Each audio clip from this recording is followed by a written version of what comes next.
কেউ আছে কিনা? না, কেউ নেই। তাড়াতাড়ি করে খেয়ে নেই। মিরাজ 2 নম্বর টেবিলে একটা মোরগ পোলাও দাও তো। আচ্ছা মহাজন, দিতেছি।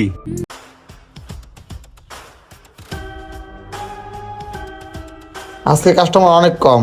আরে কি ব্যাপার, এই কাস্টমারটা এভাবে চোরের মতো খাচ্ছে কেন? দূর, বুঝলাম না। যাক, যেমন খাক খাক। ভাই আসেন আসেন, এদিকে আছে মোরগ পোলাও, আসেন। লোকটার খাবার দেখে আমার খুব সন্দেহ হচ্ছে। যাবো না, থাক, দরকার নেই। ভাইরে একটু ইশারা দিয়ে দেখাই দেই, আমারে যেন না ভুলা যায়। হ্যাঁ হ্যাঁ, ঠিক আছে।